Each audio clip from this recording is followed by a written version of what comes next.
हेयम दुःखमनागतम, हेयम दुःखमनागतम, बालिका वर्ग।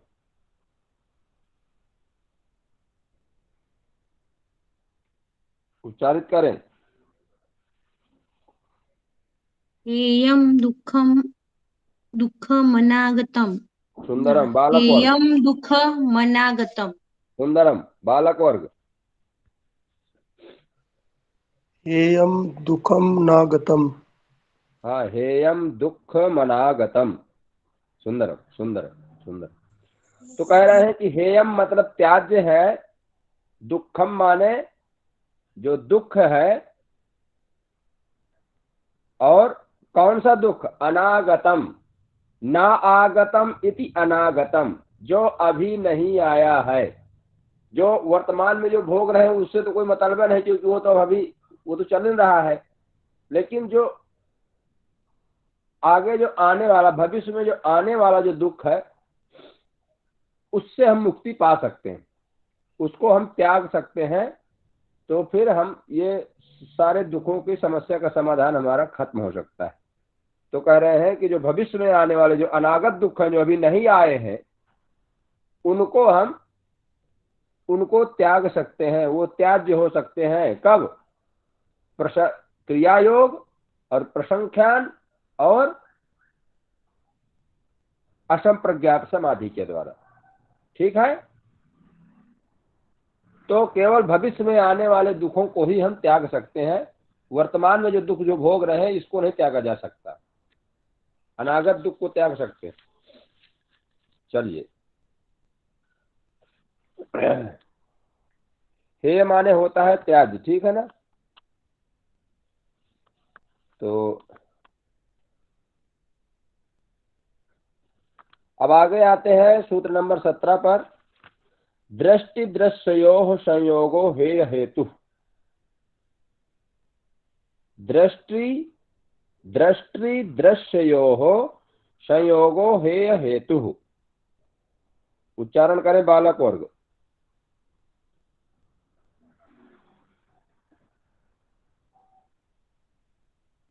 बड़ा टाइम लगाते हैं, इतने में तो 2-3 लड़के बोल जाते, जितने में आप लोग तैयारी बनाते हैं। दृष्टि आप लोग। दृष्टि योः संयोगो हेय हेतुः। हाँ, बालिका वर्ग। दृष्टि दृश्यो संयोगो हे हेतु। सुंदरम। तो कह रहे हैं दृष्टि दृश्यो, षष्ठी का 2 वचन। तो दृष्टि माने होता है देखने वाला, दृष्टा, और दृश्य माने होता है प्रकृति। जिसको दृष्टा देख रहा है, दृष्टा जिसको देख रहा है, वह साधन। तो प्रकृति जो है दृश्य है, और दृष्टि जो है तो जीवात्मा है। तो इन दोनों का जो संयोग है, इन दोनों को जो मिला हुआ जो स्वरूप है, वह हेय हेतु। इन दोनों का संयोग जो है वह हेय है। संयोग, इन दोनों का जो संयोग का जो हेतु है ना, इन दोनों के संयोग का जो हेतु है वह हेय है। इन दोनों के संयोग का हेतु क्या है? अविद्या है। वास्तव में अलग अलग, जीवात्मा अलग है और प्रकृति अलग है। लेकिन इन दोनों को जब जीवात्मा जब एक मान लेती है, तो वही कह रहे हैं कि दृष्टि दृश्यो संयोगो हेतु हेय। ये संयोग का जो हेतु, हेतु मतलब कारण, किस कारण से हम उनको एक देख रहा है जीव, वह कौन सा कारण है जो जीव अपने को और प्रकृति को अलग नहीं देख पा रहा है? तो वह कारण जो है क्या है? वह हेय है। वह तो कारण क्या है? अविद्या, अविद्या जो क्लेश। तो वह जो है हेय है। समझ में आ गई बात? तो सर हे हेतु का पूरा मतलब दुख का कारण होगा? नहीं, हेय का मतलब देखो दुख का कारण नहीं भाई। वो कह रहे हैं कि संयोग क्या है भाई? दृष्टि और दृश्य, मतलब जीवात्मा और बुद्धि आदि जितने ये तत्व हैं, प्रकृति से लेकर के प्रकृति से लेकर के और महाभूत पर्यंत तक, ये जितने पदार्थ हैं, इनको जो है जब जीव इनको संयोग के रूप में देखता है, अपने आप को अभिन्न अंग मानता है प्रकृति का, कि मानता है ये मैं ही हूं, तो यह जो संयोग है, तो जो ये संयोग मिला करके जो देख रहा है, दोनों को जो एक मान रहा है, तो यह क्यों मान रहा है? क्योंकि उसके पास अज्ञान है। वास्तव में ये भिन्न है, लेकिन जो ये अभिन्न देख रहा है, तो अभिन्न होने का कारण क्या है? अविद्या, जो क्लेश है, अविद्या आदि जो 5 क्लेश है, उसके कारण ये संयोग अपने आप को मान रहा है कि हम दोनों एक है। तो वह हेय है, मतलब त्यागने योग्य है। क्या त्यागने योग्य है? अविद्या आदि, उसके कारण को त्यागने योग्य है। संयोग का जो कारण है, संयोगो हेतु स हेयः। ठीक है जी सर। अच्छा, जहां समझ में ना आए वहां बताइएगा। फिर अगला सूत्र है 18 नंबर। प्रकाश क्रिया स्थितशीलम भूतेन्द्रियात्मकम भोगापवर्गार्थम दृश्यम। प्रकाश क्रिया स्थितिशीलम भूतेन्द्रियात्मकम भोगापवर्गार्थम दृश्यम। अब कह रहे हैं कि पूर्व में तो ये बताया गया कि जो संयोग जो हो रहा है, वो संयोग जो दोनों जीवात्मा और प्रकृति, जीवात्मा जो प्रकृति से अपने आप को अभिन्न अंग मान रहा है, उसका कारण क्या है? अज्ञानता, अविद्या आदि। तो कह रहे हैं जो अविद्या आदि है, तो कह रहे हैं कि अब हम उस प्रकृति को जो एक मान रहा है, तो प्रकृति के बारे में हम जान लेते हैं कि प्रकृति क्या है। क्योंकि जीवात्मा तो शुद्ध चेतन स्वरूप ज्ञान है, तो प्रकृति को जो वह एक मान रहा है, तो प्रकृति को हम जान लें कि प्रकृति कैसी है। तो उसी के प्रकृति के बारे में यह बता रहे हैं कि जो प्रकृति है वो कैसी है? प्रकाश क्रिया स्थितशीलम, मतलब उशीलम माने होता है स्वभाव। तो कह रहे हैं कि प्रकाश क्रिया स्थितशीलम, प्रकाश, प्रकृति जो है प्रकाश स्वरूप है, क्रियावान है, और स्थिति माने होता है मोह या ठहराव, स्वभाव वाली है। और भूतेन्द्रियात्मकम, पंच महाभूत और इंद्रिय इत्यादि जो है इसके स्वरूप है। किस स्वरूप में प्रकट होती है? इंद्रियां इत्यादि और पंच महाभूत इत्यादि जो इसके जो विभाग है, जो इनकी जो संख्याएं हैं, उनके स्वरूप में ये सामने प्रकट होती है। इसका स्वरूप है, वो उसका स्वभाव है। प्रकाश क्रिया स्थितशीलम ये इसका स्वभाव है, और भूतेन्द्रियात्मकम ये इसका स्वरूप है। और इसका प्रयोजन क्या है? अर्थम, इसका प्रयोजन है भोगापवर्गार्थम, भोग और अपवर्ग। अज्ञानी को ये भोग कराती है और ज्ञानी को ये अपवर्ग प्राप्त कराती है, मतलब कैवल्य या मोक्षावस्था को प्राप्त कराती है। दृश्यम, दृश्य माने प्रकृति। ठीक है। तो सर यहाँ प्रकाश क्रिया और स्थिति को ये जो हमारे सत्य रज गुण है उनसे कुछ कंपेयर किया गया है क्या? अब देखिए, हाँ, तो प्रकृति कैसी है? त्रिगुणात्मक है। कौन कौन गुण है? सतोगुण, रजोगुण और तमोगुण। तो सतोगुण प्रकाश स्वरूप है, रजोगुण क्रिया स्वरूप है, क्रियावान है, और तमोगुण मोह स्वरूप मतलब स्थित ठहराव वाला है। ये अपने उस स्वभाव के हैं, और जो इंद्रिय इत्यादि है ये इसके स्वरूप है, और पंच महाभूत जो है, इंद्रिया इत्यादि जो है, ज्ञान इंद्रिया, कर्म इंद्रिया, ये सब इसके स्वरूप है और इसी रूप में प्रकट होती है। और इसका जो प्रयोजन है, ये किस लिए ये कार्य करती है, प्रकट होने का कार्य क्यों करती है? क्योंकि यह दृष्टा को जो है तो भोग और अपवर्ग प्राप्त कराती है। जब अविद्या आदि से सहित जीवात्मा इसका भोग करेगी और अविद्या आदि क्लेशों से रहित जीवात्मा अपवर्ग को प्राप्त होगी, मतलब मोक्ष को, कैवल्य को प्राप्त होगी। ठीक है। गुरुजी, उपभोग और अपवर्ग के बारे में एक बार और बता दो।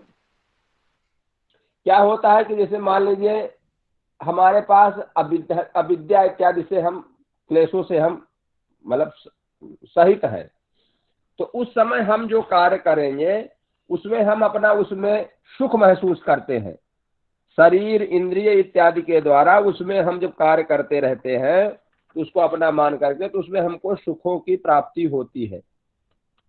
तो वह तो भोग है, क्योंकि भोग कब होगा, हम क्यों क्रिया में क्यों प्रवृत्त होते हैं, कर्म क्यों करते हैं हम, क्योंकि अज्ञान है। तो अज्ञानता के कारण हम पुण्य या अपुण्य या जो भी हम कर्म करते हैं वो हम अज्ञानता के कारण करते हैं। तो अज्ञानता जब हमारे अंदर होती है तब हम उसका भोग भोगते हैं। इस प्रकृति का हम भोग भोगते हैं, क्योंकि जितना भी भोग के वस्तु होगी वो सब प्राकृतिक होगी। तो उस प्रकृति का अज्ञानी व्यक्ति भोग भोगता है, मतलब उसको संचय करता है, उससे वो सुख महसूस करने का प्रयासरत रहता है। और जो अपवर्ग वाला, जो कैवल्य के जो योग के आगे के जो उच्च शिक्षा को, मतलब उच्चता को जो प्राप्त हो चुका होता है, वह जो है तो जीवात्मा उसको जब अच्छी तरह से प्रसंख्यान के माध्यम से जान लेती है, क्रिया योग के माध्यम सूक्ष्म करके और प्रसंख्यान के माध्यम से उसको दग्ध करके, तो वह जा करके जीव अपने आप को जान लेता है कि मैं ईश्वर का स्वरूप जान लेता है। उसको कैवल्य कब प्राप्त होगा, कैवल्य जब वो प्राप्त होगा कि ईश्वर का स्वरूप ये है। जीवात्मा में आनंद नहीं है, ईश्वर में आनंद है। इसलिए जीवात्मा ईश्वर के स्वरूप को अच्छी तरह से जान लेता है ज्ञान के माध्यम से, अविद्या आदि के रहित होने पर।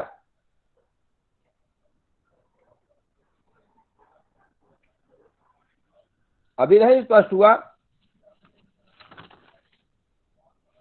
स्पष्ट है गुरुजी? हाँ, स्पष्ट है। अच्छा, चलिए। तो अब आप सूत्र नंबर 19, इसको पढ़वाया नहीं हो क्या मैं, कि पढ़वा लिया हूँ? नहीं सर, नहीं पढ़वाया। चलो, तो किसका है? एक बार बालक वर्ग का नंबर होता है, एक बार बालिका वर्ग का नंबर होता है। नंबर से चलेंगे। किसका नंबर है इस बार? मुझे तो बालिका वर्ग बोल दे। जी गुरुजी, मैं बोलती हूँ। प्रकाश क्रिया स्थितिशीलम भूतेन्द्रियात्मकम भोगापवर्गार्थम दृश्यम। ठीक है, सुंदर। बालक वर्ग।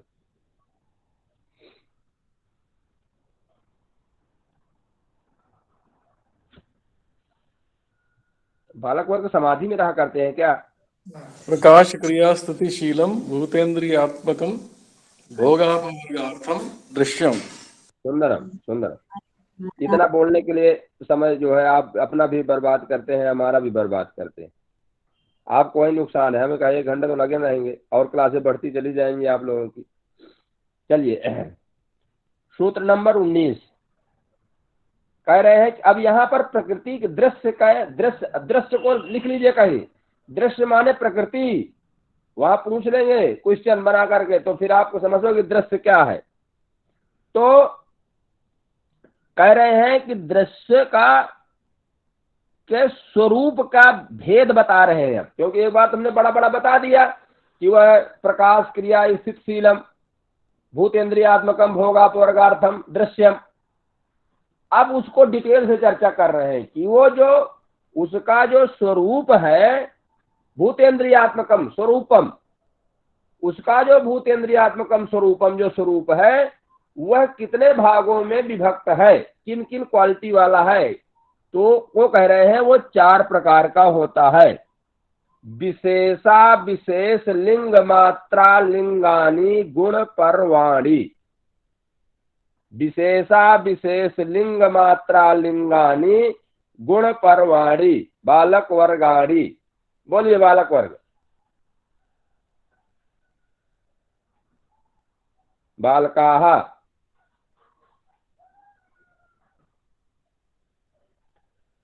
बोलो भाई। सर मैं बोल देता विशेषा हूँ। विषय लिंग मात्राणि बालक लिंगानि बालक गुणपर्वाणि। बालकः न तु बालिका। विशेषा विशेष लिंग मात्रा लिंगानि गुण पर्वाणि। सुंदरम। बालिका। विशेषा विशेष लिंग मात्रा लिंगानी गुण परवाणी। हाँ, सुंदरम सुंदरम। तो कह रहे हैं कि इसमें ये 4 भागों में इसको डिवाइड किया गया है दृश्य को, जो स्वरूप है इसका। तो कह रहे हैं कौन कौन। तो इसमें जो है जो विशेष है वो 16 प्रकार के हैं। वो 16 है, विशेषों की संख्या 16 है। कौन कौन। 5 ज्ञानेन्द्रिया, 5 कर्मेंद्रिया, मन और 5 महाभूत। 5 ज्ञानेन्द्रिया, 5 कर्मेंद्रिया, 5 महाभूत और 1 मन। 16 हो गए ना। आपसे पूछ ले कि विशेषों की संख्या कितनी है, तो 16 है। पूछ ले जी सर। ज्ञानेन्द्रिया, ज्ञानेन्द्रिया किसमें आते हैं। विशेष मान पूछ लिया कि किनको विशेष कहते हैं, और वहां उन्होंने चक्षु दे दिया, तो फिर आपका विशेष होगा।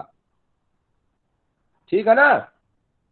तो विशेष में 16 पदार्थ आते हैं।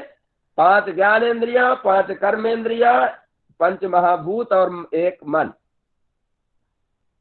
फिर अविशेष में 6 आते हैं। 5 तन्मात्राएं और 1 अहंकार। और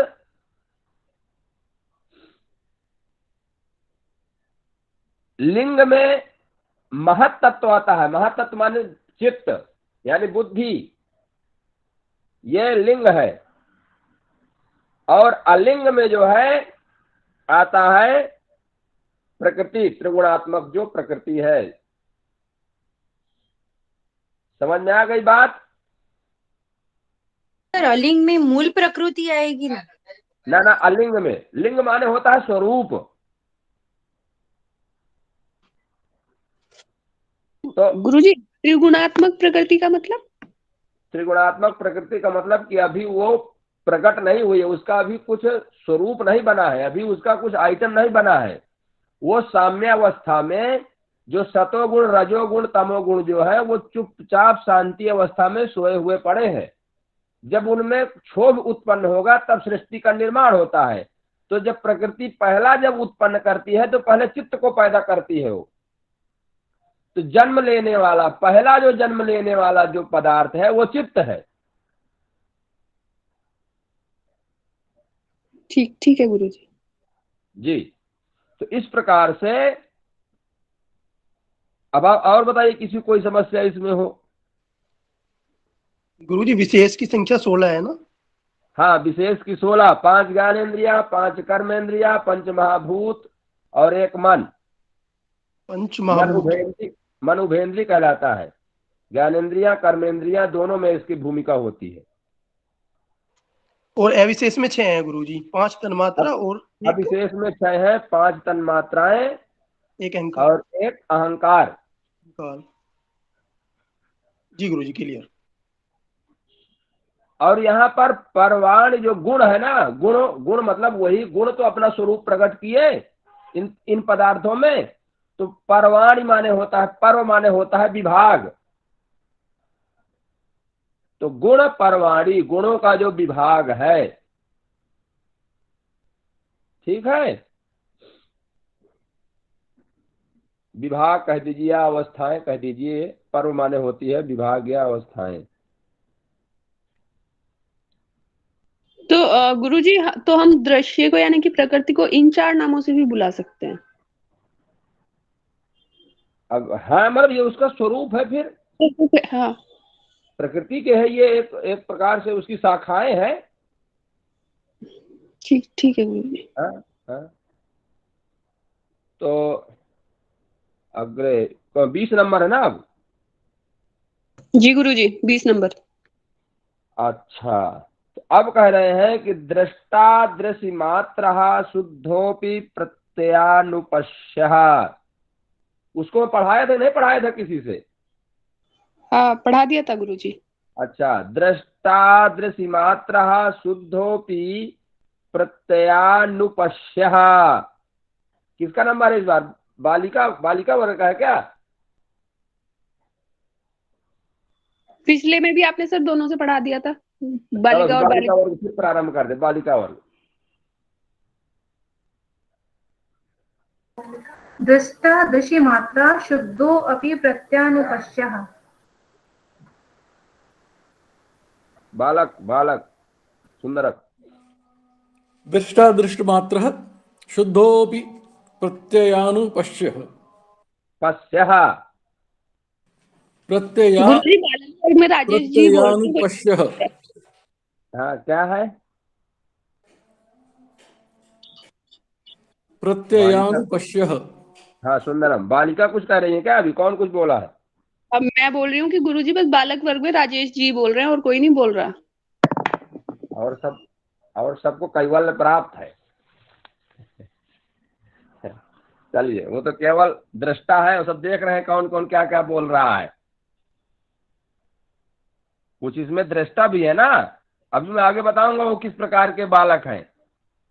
जिनको अपवर्ग प्राप्त हो गया उनके लिए प्रकृति की जरूरत नहीं है, लेकिन सबके लिए जरूरत नहीं है, ये भोगियों के लिए जरूरत है। चलिए चलिए हम 26 वस्तु पर आते हैं। तो दृष्टा दृश्य मात्र शुद्धोपि प्रत्ययानुपश्य। दृष्टा ये कह रहे हैं कि दृष्टा माने होता है देखने वाला, और दृश्य मात्र मतलब होता है, दृश्य माने होता है ज्ञान स्वरूप जो जीवात्मा है, जिसके पास ज्ञान से परिपूर्ण जो जीवात्मा है वो दृश्य है।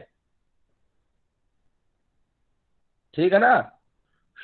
तो वह जो जीवात्मा जो दृष्टा है वह दृश्य मात्रा है, मतलब स्पष्ट रूप से देखने वाला ज्ञान स्वरूप शुद्ध है, माने त्रिगुण से रहित है। प्रत्ययानुपश्य वह जो है, तो प्रत्यय अनुपश्य माने होता है कि जो प्रत्यय माने होता है चित्त। प्रकृति और प्रत्यय आप देखे सुने हैं ना, व्याकरण में होता है प्रकृति और प्रत्यय। जैसे जितने भी शब्द होते हैं उनका जो प्रकृति होती है वो धातु होती है, और धातुओं में प्रत्यय लगा करके शब्द बनते हैं। इसी प्रकार से जो प्रत्यय है वो चित्त इत्यादि जो है ये प्रत्यय है प्रकृति के, ये स्वरूप यहां से प्रकट होता है। तो कह रहे हैं कि जो चित्त जो है, चित्त की जो वृत्तियां है, चित्त की वृत्तियों के माध्यम से ही तो देखेगा वो जीवात्मा, कि वो ज्ञान तो चित्त के पास है। तो कह रहे हैं प्रत्ययानुपश्य वह जो है चित्त के वृत्तियों के अनुसार जो है वो शुद्ध ज्ञान स्वरूप जो दृष्टा है, उसमें दृश्य मात्रा है, मतलब उसमें मात्र दृश्य है, मतलब ज्ञान ही मात्र है, अज्ञानता उसके पास नहीं है, विरोधाभास वाला कोई पदार्थ नहीं बचा। दृश्य मात्रा जिसके द्वारा हम स्पष्ट रूप से देख सकते हैं, शुद्धोपि और वह शुद्ध भी है, प्रत्ययानुपश्य वह ज्ञान स्वरूप शुद्ध त्रिगुणात्मक से रहित जो चित्त है, जो ज्ञान स्वरूप त्रिगुणात्मक से रहित जो जीवात्मा के पास जो ज्ञान है, अविद्या से रहित जो है जो ज्ञान है, उससे जो है वह देखता है। यहां पर आपके दृष्टा के स्वरूप के बारे में उन्होंने बताया कि दृष्टा का स्वरूप क्या हो सकता है। दृश्य का स्वरूप पूर्व सूत्र में और दृष्टा का स्वरूप इस रूप में, कि जो दृष्टा है उसका स्वरूप इस प्रकार का है कि वह शुद्ध दृश्य मात्र मतलब ज्ञान स्वरूप जीवात्मा है वो, और वह शुद्ध है, मतलब त्रिगुणा, क्योंकि अविद्या आदि तो त्रिगुण में है, तो वह त्रिगुण से रहित है, मतलब वो प्रकृति से भिन्न जो जीवात्मा है वह प्रत्यानुपश्य चित्त स्वरूप से परमात्मा को देखने वाला होता है। ठीक है, सर एक बार प्लीज दोबारा बता दीजिए ना, ये नहीं हुआ। याद नहीं हो पा रहा है। देखो इसको जो है, तो इसमें कहा कि चेतन का स्वरूप मतलब जीवात्मा का स्वरूप क्या है। तो जब तक जीवात्मा इस अज्ञान क्लेश आदि जो अविद्या आदि क्लेशों से सना हुआ होता है, अपने आप को संयोग लेकर के रहता है कि मैं यही हूं, तब तक तो उसको चित्त की वृत्तियों के अनुसार वो देखता है। तदा दृष्टु स्वरूपवसानम वृत्ति सारूप्यम इतरत्र, सूत्र नंबर 2 वह 4 कि वृत्ति सारूप्यम इतरत्र। तो जो अविद्या आदि क्लेशों से जो सहित होगा वो चित्त की वृत्तियों के अनुसार, जैसे हमें जो गिलास दिखाई दिया तो वो गिलास को जो है चित्त जाकर के वहां प्रस्तुत करेगा और अविद्या उसी को देख लेगा, वो जो चित्त जो जीवात्मा होगी उसको देख लेगी।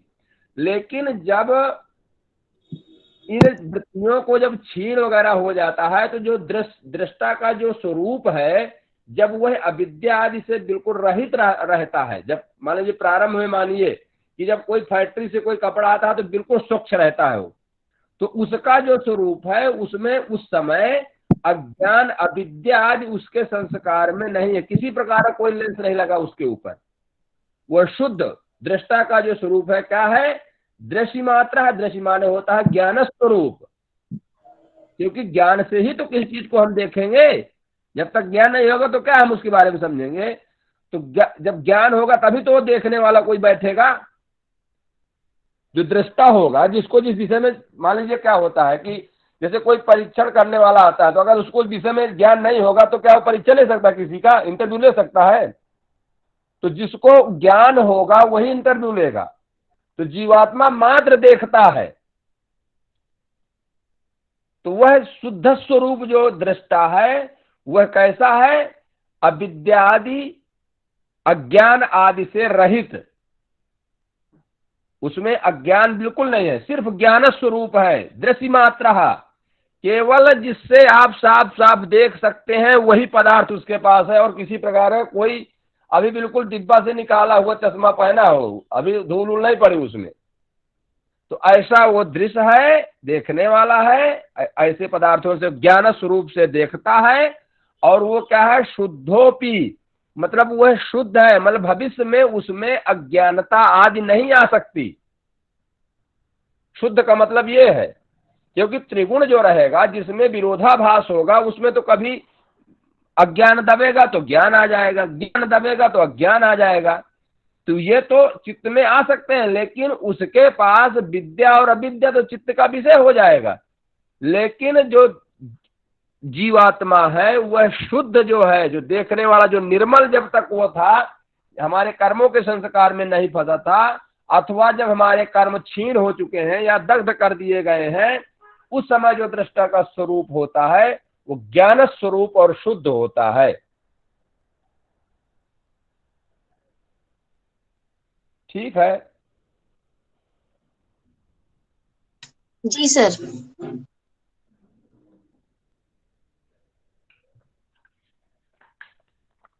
चलिए,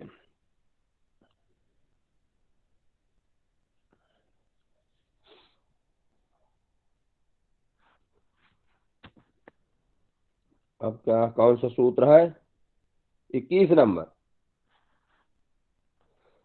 तो तदर्थ एव दृश्य आत्मा, उसको तो बुलवा गए थे ना मैं। तो तदर्थ एव जी 20 नंबर हो गए ना। तो तदर्थ एव दृश्य आत्मा, बोलिए बालक वर्ग। तदर्थ यो दृश्य आत्मा, बालिका सुंदर। तदर्थ एव दृश्य आत्मा। पुनः एक बार हम एक एक लोग बोलिए बोलिए। तदर्थ एव दृश्यस्यात्मा। हाँ, सुंदर सुंदर। तो कह रहे हैं कि तदर्थ, अर्थ माने होता है प्रयोजन या के लिए, ठीक है। तो तद अर्थ, वह जो जीवात्मा जो दृष्टा है वह किस लिए प्रकृति का संयोग रखती है? भोग और अपवर्ग के लिए। मतलब जो दृश्य है ना, जो दृश्य है वह भोग और अपवर्ग के लिए, आत्मा माने होती है शरीर। वह जो दृश्य जो है, दृश्य का जो शरीर जो वो प्रकट करता है, जो दृश्य अपने आप को जो शरीर धारण करता है, जो स्वरूप उसका होता है दृश्य का, आत्मा माने स्वरूप। तो दृश्य का जो स्वरूप होता है वो किस लिए होता है? तो तदर्थ, वह जो है उस जीवात्मा दृष्टा के एव मतलब के लिए ही उसी के लिए ही वह जो दृश्य है, जो प्रकृति का जो स्वरूप है, जो अपने आप को प्रकट करती है मूल प्रकृति से, महत तत्व अहंकार, एकादशेंद्रिया, पंच तन्मात्राएं, पंच महाभूत, ये जो पूरा इतना तत्व जो और आगे जो प्रकट करती है, उत्पत्ति का कार्य करती है, ये किस लिए करती है? तो दृश्य, जो दृश्य का जो स्वरूप है, जो पूरा विस्तार करती है वो, तो किस लिए करती है? उसको लाभ क्या है करने से? तो कह रहे हैं वह है दूसरे के लिए करती है। किसके लिए? वह जीवात्मा के लिए, स्वार्थ के लिए नहीं, परार्थ के लिए। प्रकृति का निर्माण, प्रकृति का स्वरूप, जो प्रयोजन है प्रकृति का, वह परार्थ के लिए है। वह जीवात्मा जो अविद्यादि से सहित जो जीवात्मा है, वह तो प्रकृति का भोग भोगती है, और जो अविद्यादि से जो रहित जो जीवात्मा है, वह उन प्रकृति से मोक्ष को प्राप्त होती है। क्योंकि जब तक प्रकृति का पूरा स्वरूप वो जान नहीं लेगा 25 तत्वों को, तब तक वह मोक्ष नहीं प्राप्त करेगा। ठीक है। यहाँ पर प्रकृति के प्रयोजन के लिए है बताया है कि प्रकृति किस लिए ये सिस्टम सब क्यों करती है, जरूरत क्या है इसकी। तो कह रही है कि जीवात्मा के मोक्ष के लिए और भोग के लिए। जो अज्ञान आदि में जी रहा है वो बार बार जन्म लेगा और भोगता रहेगा, दुखों का सामना करता रहेगा। और जिसके अंदर विवेक का ज्ञान हो जाएगा, विवेक की ओर आगे की ओर बढ़ेगा, वह उससे उस प्रकृति को जान करके अपने आप को कैवल्य अवस्था को प्राप्त कर लेगा। तदर्थ, ठीक है। जी गुरु। अर्थ माने होता है प्रयोजन, मतलब मात्र जो है। एव माने होता है मात्र ही, एव माने ही संस्कृत में, तो ही मतलब एक निश्चयात्मक। जैसे तुम्हें जाना ही है, तुम्हें जाना है, ये एक सामान्य बात हो गई, लेकिन तुम्हें जाना ही है। अब जहां ही लग गया तो उसमें फिर शंका नहीं है, वहां पर फिर अब कठोर कार्रवाई होगी आपको अगर आप नियम का पालन नहीं करेंगे।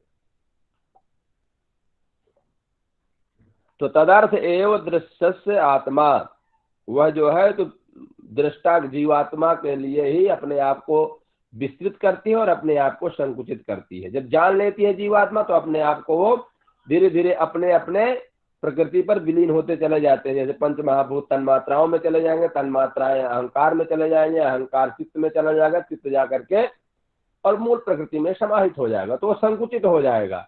और जब जान लिया कि ये अज्ञानी है तो उसके सामने वो बार बार का स्वरूप प्रस्तुत करती रहेगी। कभी ये वाले काजू खाओ, कभी वो वाले काजू खाओ, कभी ये गाड़ी में अच्छा लगता है, कभी उस गाड़ी में अच्छा लगता है, तो ले प्रकृति से प्रस्तुत कर रही है आपको, भोगते रहिए। कहाँ कहाँ कितना कितना कमाएंगे, कमाइए। अब जो है ये हो गया प्रकृति के प्रयोजन की चर्चा हो गई।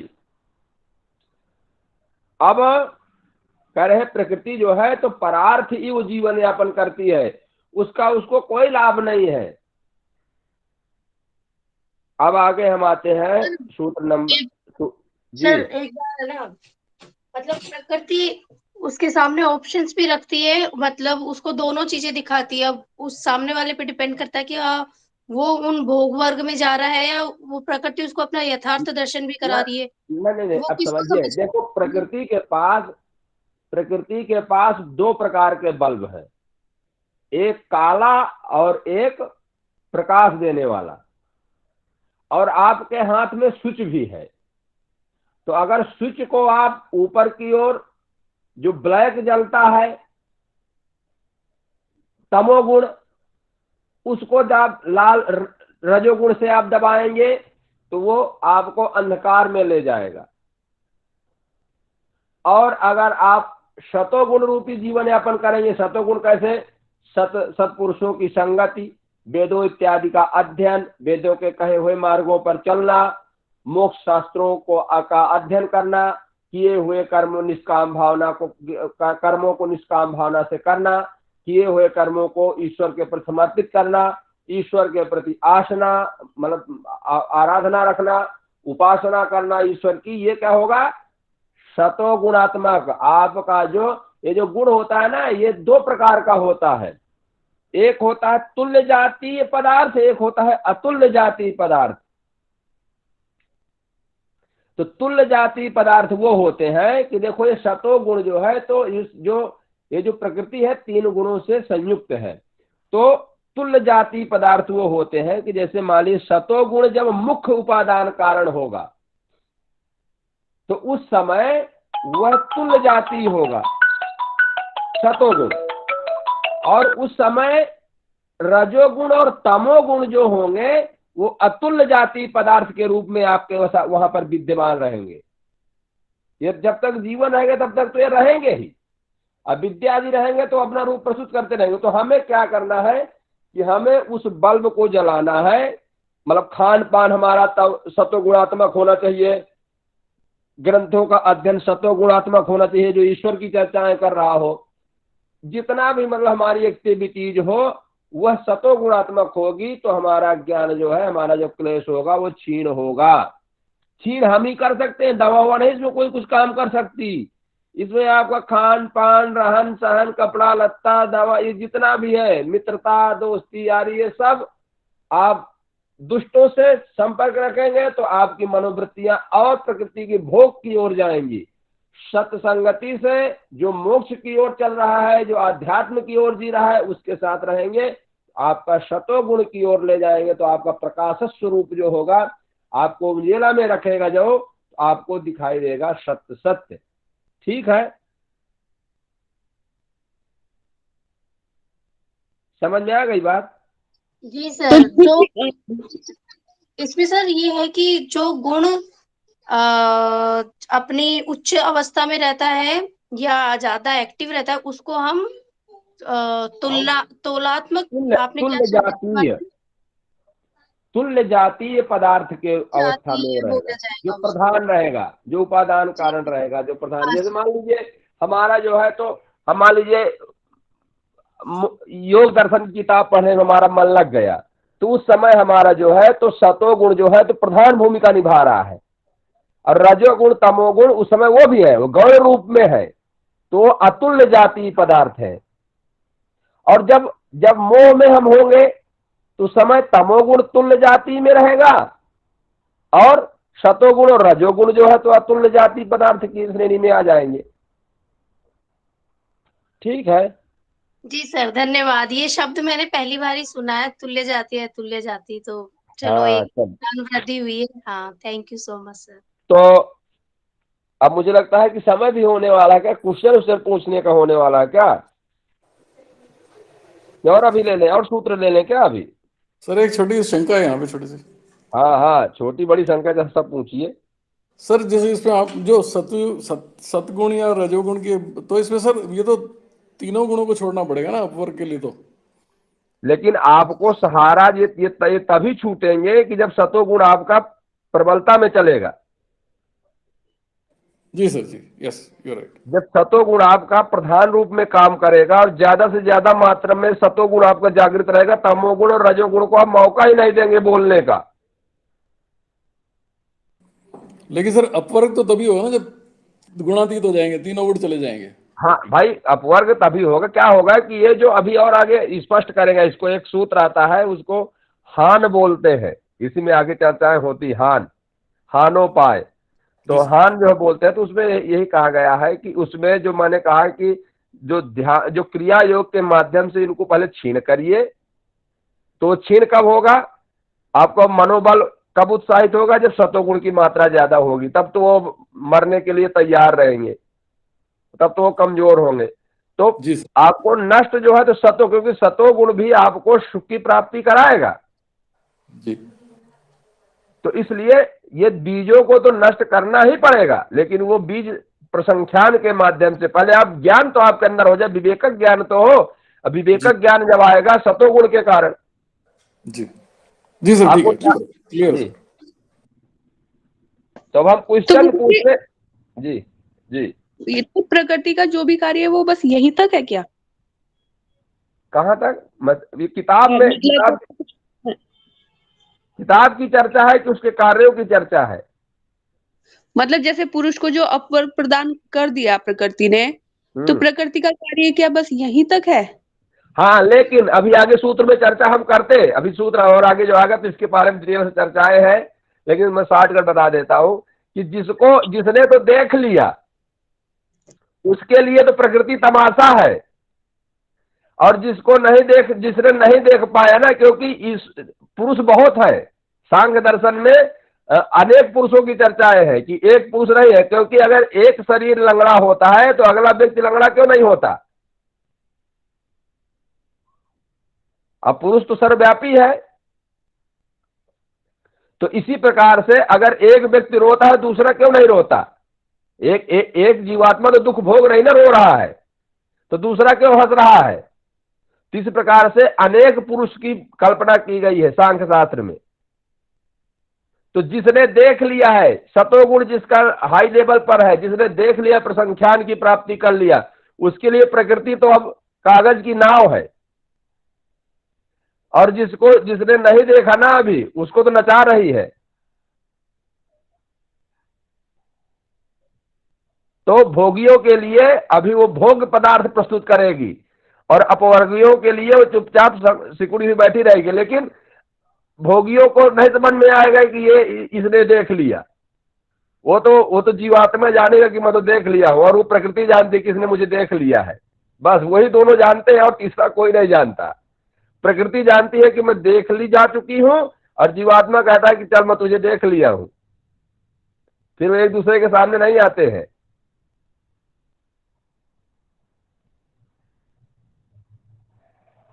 और स्पष्ट हुआ?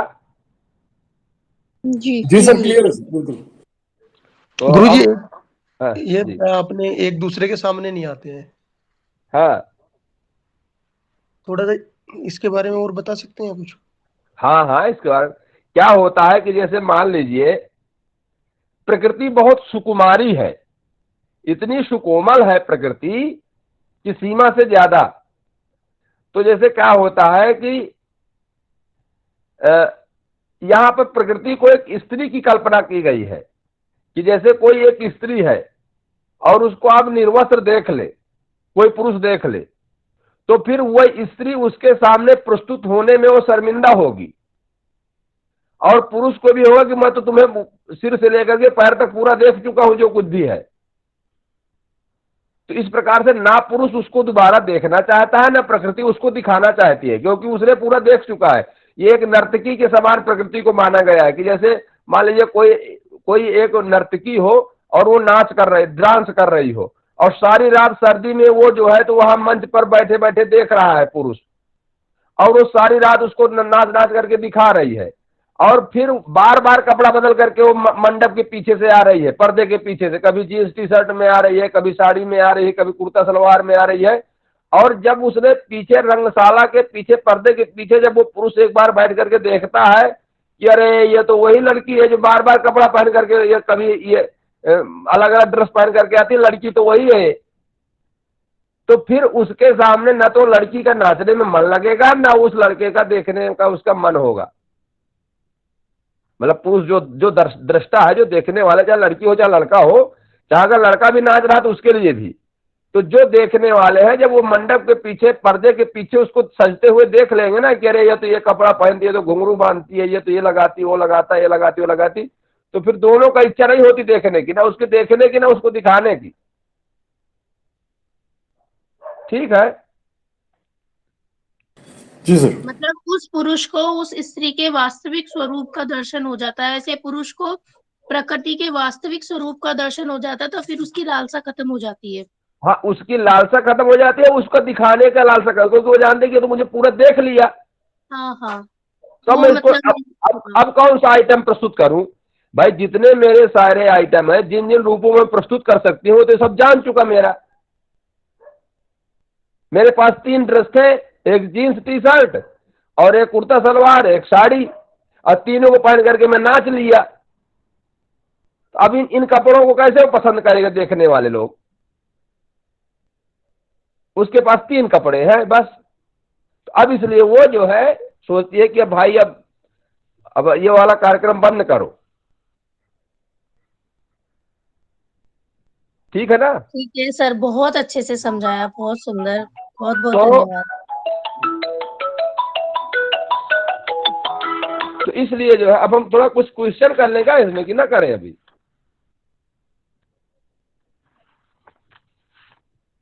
पूछ लिया जाए कुछ। जी सर, पूछ लेते हैं।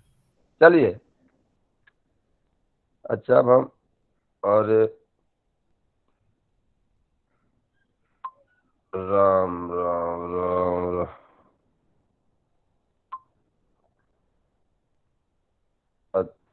एक तो इसमें जो है ना ये मौका नहीं दे रहा ये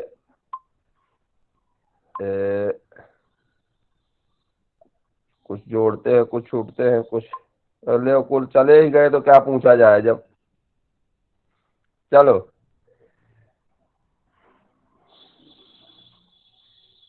दृश्य का स्वभाव क्या है। लेखा सेन।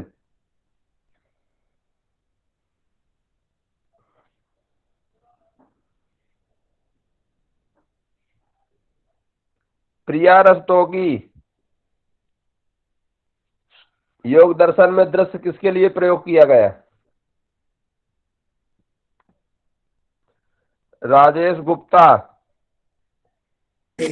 सर दृष्टा है पुरुष और दृश्य है प्रकृति। हाँ, दृश्य प्रकृति।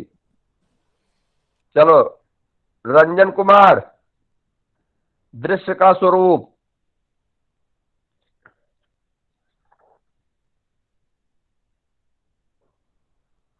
संतोष महतो। हाँ, हरिओम गुरु जी। दृश्य का स्वरूप।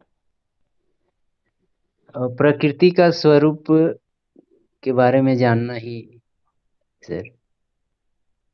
अभी नहीं जान पाएगा जब बताया हूं मैं। शुरू से सर थोड़ा हम नहीं सुन पाए थे सर, काम थोड़ा कर रहे थे सर। अच्छा, फिर ऐसे कल चर्चा होगी इसके बारे में। शालिनी यादव, आप बता दीजिए उनको। रिकॉर्डिंग सुन लीजिएगा। प्रकृति का स्वरूप बताइए शालिनी जी। चलो योग की फिटनेस। ये कौन है भैया योग की फिटनेस। गुरुजी 5 महाभूत, 5 तन्मात्राएं, 5 कर्मेंद्रिया, 5 ज्ञानेंद्रिया और 1 मन, ये प्रकृति के स्वरूप है। कौन कौन। 5 महाभूत, 5 तन्मात्राएं, 5 ज्ञानेंद्रिया, 5 कर्मेंद्रिया, 1 मन। हाँ, ये प्रकृति के स्वरूप है। और जो जो दो जो छोड़ दिए वो क्या करेंगे। वो कहाँ, उनको कहाँ रखेंगे। और अहंकार। हाँ, वो किसके स्वरूप है। वो प्रकृति के स्वरूप है। हाँ, मतलब ये सब तत्व हैं जो प्रकृति के स्वरूप है। हाँ, तो भूतेन्द्रियात्मकम स्वरूपम। जी जी जी। भूत इंद्रियादि जो है उसके स्वरूप है। ठीक है। ठीक है गुरु जी। चलिए प्रकृति का प्रयोजन अरुण यादव।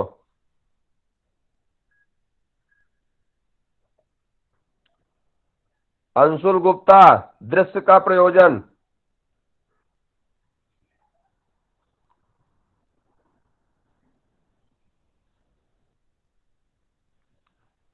चलो राजेश गुप्ता, पर्व किसे कहते हैं?